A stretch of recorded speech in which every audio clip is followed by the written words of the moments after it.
god, isn't life like the Purge right now? Oh my god.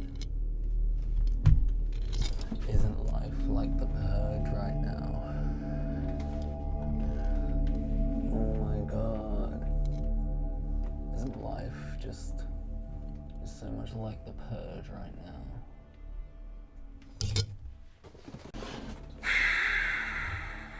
The Purge is a franchise of 5 films, the 5th and final of which is yet to be released. The first film was small and intimate, terribly written, but only really played out the action in one house. It achieved a serviceable imitation of a horror film, I suppose. And it really was the only film of the 4 that came close in that respect. The film asks the age-old question, what would happen if Ethan Hawke's son saved a black man from certain death at the hands of psychotic white people with very big grins, who've been told they have one night to do whatever they want, and of course, because everyone is secretly John Wayne Gacy, all anyone uses this free pass for is murder. I only watched the sequels to The Purge recently because the 2nd and 4th films are on Netflix. I figured I could skip the 3rd because the 4th was a prequel to the 1st, so the chronology was fine.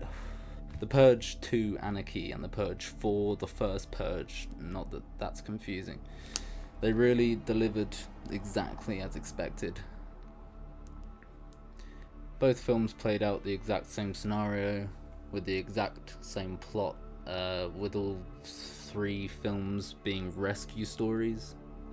You know, a hardened and emotional man gets caught up through events out of his control in a mission to rescue and protect the vulnerable, only to be ultimately foiled first by some form of the need to purge, and then by a surprise twist enemy that was ham-fistedly shoehorned in much earlier in the film. Heroic forces ultimately prevailed to learn that the government was the enemy. Anarchy and number 4 were entertaining for their relatively poor quality, and how massively over the top and in your face everything inevitably became. But you know, they weren't unenjoyable experiences, and I thought, good, I've done the Purge now, I can move on with my life. But I was still really bored, actually, so I tracked down the 3rd installment. The Purge Election Year. Which isn't on Netflix, and for damn good reason. Election year, as with every other film in the franchise, begins shortly before the onset of the annual Purge, using the brief countdown of the clock to force expository establishing we're the important characters, and this is how we feel about the Purge dialogue. I was, however, confused by the first act of Election Year, because by the time the God Bless America bollocks started scrawling on screens everywhere, the only characters that had been very vaguely set up were the main guy from the second one, who's now a security guard for an anti-Purge senator who had her family killed in the Purge by a very obvious and unnecessary ode to Patrick Bateman from American Psycho. That was her whole character. And the only other characters introduced to us are a group of people whose goal through the Purge is going to be to protect a little off-license shop, which, by the way, is lit like that heavenly scene where Frodo wakes up in Lord of the Rings.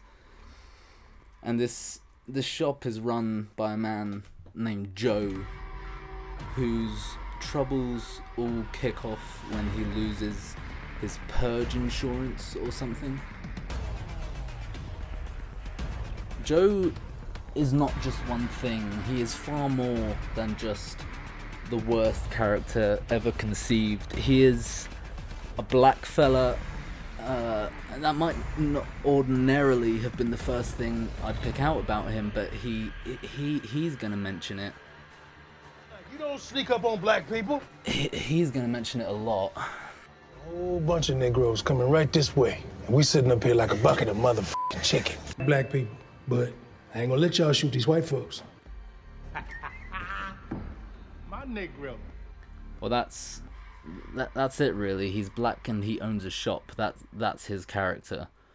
So when night falls and the purge begins, Joe decides the best course of action is to defend his store the old-fashioned way, with his own guns and his own beers.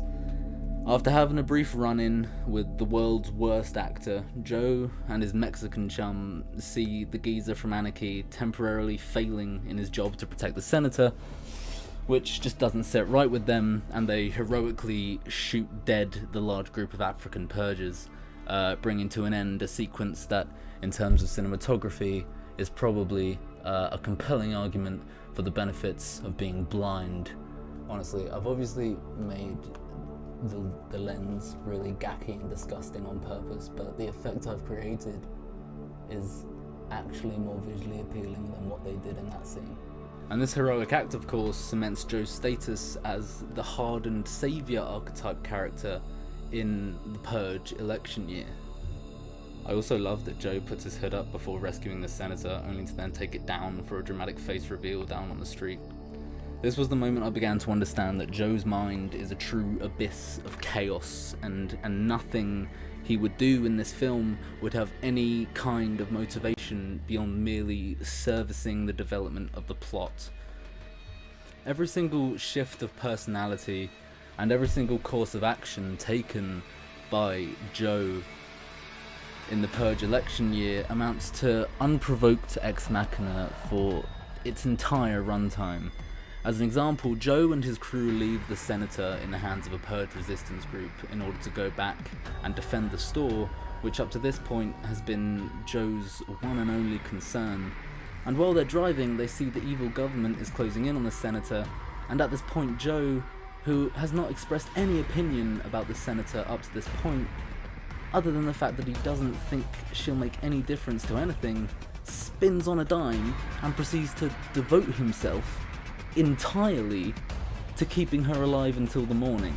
Like, fuck the store, fuck my livelihood, the only thing I've been set up to value, I'm gonna give my life for a politician whose success I doubt.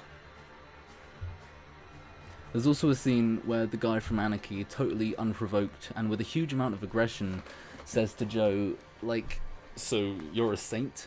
And Joe defensively laments that "I ain't no saint."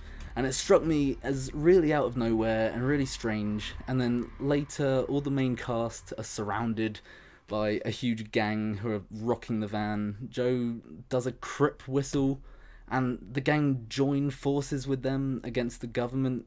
And it struck me that they only went back retrospectively and jammed in that "I ain't no saint" line to justify the convenient reveal that Joe was once a violent gang member. There's many other reasons why Joe is the worst character ever conceived, but I don't want this to become a hilarious cinema sin video. I'll leave what's left to be said in a montage of images that represent my feelings towards Joe.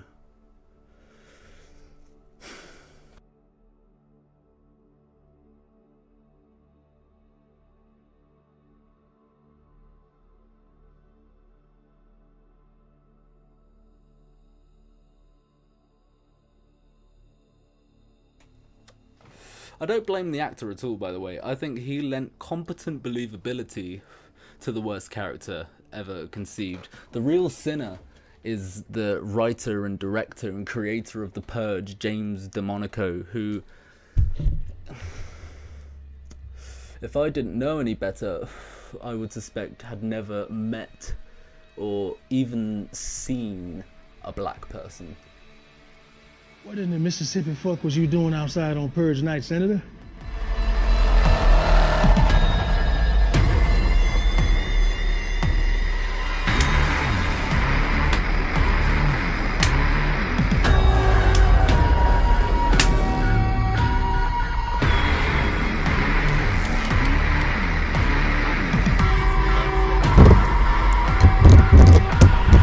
Isn't life like the Purge now?